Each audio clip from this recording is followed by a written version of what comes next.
नमस्ते दोस्तों। कुछ समय पहले हमारे प्रोग्राम में कोई आए थे और अराउंड अराउंड 28-29 ईयर ओल्ड की फीमेल थी। तो उन्होंने पूछा कि योगेश, आप कहते हो कि हमें हर एक सिचुएशन में अच्छे को देखना चाहिए, लेकिन मुझे बहुत चैलेंजिंग सिचुएशन आ रही है जहाँ मैं काम करती हूँ।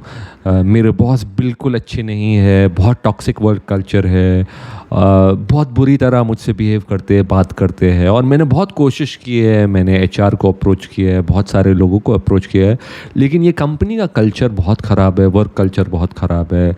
तो in spite of me trying so much, I can not handle this boss. क्या करना चाहिए मुझे? तो मैंने बोला, अगर सबसे पहली बात, अगर आपने ऑलरेडी कोशिश की है, आपने ऑलरेडी एचआर से इशू रेज किया है, आपने ऑलरेडी ट्राई किया है, you should not tolerate abuse. गलत है अगर आप किसी पे गलत करो या आप किसी के साथ बुरा करो, वो गलत है। लेकिन आप अगर किसी और को आपके साथ भी बुरा करने दो, अलाउ करो ने, वो भी गलत है, क्योंकि आप अपनी खुद की रिस्पेक्ट नहीं कर रहे हो। तो मैंने कहा बिल्कुल आपको टॉलरेट नहीं करना चाहिए। तो स्टार्टिंग में वो उन्हें बहुत डर लग रहा था। मैंने बोला नहीं, आप ट्राई कीजिए, गो बियॉन्ड फियर, आप फेस कीजिए and take a tough stand. तो चले गए, सेमिनार ख़त्म हुआ, उन्होंने सुना जो भी। कुछ समय के बाद वो आई और उन्होंने कहा, योगेश, जो मेरे साथ हुआ बहुत अच्छा हुआ। मैंने पूछा क्यों? तो उन्होंने बोला, मैंने अपना जॉब क्विट किया और जैसे मैंने जॉब क्विट किया, मैंने अपना माइंडसेट चेंज किया। मैंने बोला, इस समय के बाद आई विल नॉट टॉलरेट अब्यूज़। अगर कोई मेरे साथ गलत कर रहा है, मैं बिल्कुल टॉलरेट नहीं करूँगी। मैंने बोला बहुत अच्छा, फिर क्या हुआ?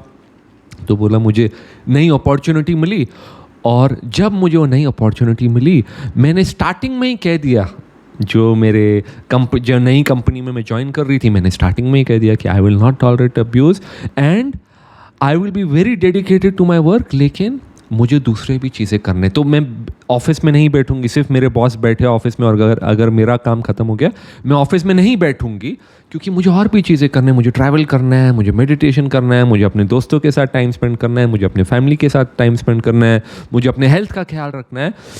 तो मैंने ये सब क्लियर किया एंड मेरी सैलरी भी इंक्रीज़ हो गई और मैंने वो जॉब ज्वाइन किया और मैं आज बहुत खुश हूँ। तो मेरी सैलरी भी इंक्रीज़ हो गई and I am in a good environment. और बहुत बार ऐसे होता है कि जो चीज़ आपको स्टार्टिंग में बुरी लगती है, एक्चुअली अच्छी है। इनको अगर वो टॉक्सिक बॉस नहीं मिलता तो वो रियलाइज़ नहीं करते। She would not have realise the importance of standing up for herself. मुझे एक कहानी याद आ रही है, मैं आपके साथ शेयर करूँगा ऑन द सेम इशू। तो एक बार एक आदमी थे, कारीगर थे, पैसे नहीं थे उनके पास, और वो रोज़ अपने गांव से पड़ोस के शहर में चल के जाते थे काम के लिए।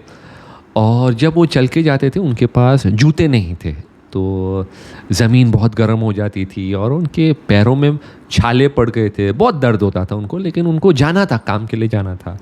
तो एक दिन वो शहर में गए और उन्होंने एक दुकान देखा, और दुकान में शीशे में एक बहुत खूबसूरत सा जूता था, और वो सोचने लगे, विजुलाइज करने लगे, काश मुझे जूता होता, काश मुझे जूता होता, एक दिन तो मैं ये जूता लेके रहूँगा।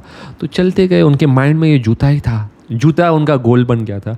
तो एक दिन जा रहे थे नदी में, एक छोटे से बच्चे गिर गए थे नदी में और डूबने वाले थे। तो जल्दी से कूदे नदी में, बच्चे की जान बचाई और लाए बाहर उनको। और वो जो बच्चा था, उनके पिताजी बहुत अमीर आदमी थे, तो बहुत खुश हो गए। ये आदमी ने उनकी बेटी की जान बचाई, तो उन्होंने बोला, जो आपको चाहिए कहिए, मैं आपको जो भी चाहिए, क्योंकि ये मेरा बेटा है, आपने मेरे बेटे की जान बचाई, आप कुछ भी पूछिए। तो ये आदमी के माइंड में जूता था, तो इन्होंने बोला मुझे जूता चाहिए। तो ये जो अमीर आदमी थे कुछ कहने वाले थे, लेकिन ये आदमी जो मज़दूर था बात करने लगे, अरे मुझे जूता चाहिए, बहुत अच्छा जूता है, कितनी अच्छी डिज़ाइन है उसकी, मेरे पैर सुरक्षित रहेंगे। तो उन्होंने ये दूसरे आदमी को बात करने नहीं दी, तो बोला चलो। तो उन्होंने जूता लेके दे दिया। और ये जो आदमी थे, जो अमीर आदमी थे, सोच रहे थे कितना अजीब आदमी है, अगर ये मेरे से 1 किलो सोना भी पूछते मैं दे देता, घर पूछते, महल पूछते, कुछ भी पूछते मैं देता, लेकिन सिर्फ इन्होंने जूता पूछा। और बहुत बार ज़िंदगी में ऐसा होता है, आप जो सोचते हो उससे कहीं ज़्यादा अच्छा होने वाला होता है आपके साथ, लेकिन आप वो सोच में अटक जाते हो। तो आप अपनी सोच एक्सपैंड कीजिए, ब्रॉडन कीजिए, और जो भी आज हो रहा है आपके साथ एक्सेप्ट कीजिए, क्योंकि उसमें कुछ ना कुछ छुपी भलाई होएगी. There is a hidden gift in everything. Take care, और मैं बहुत जल्द आपसे मिलूँगा.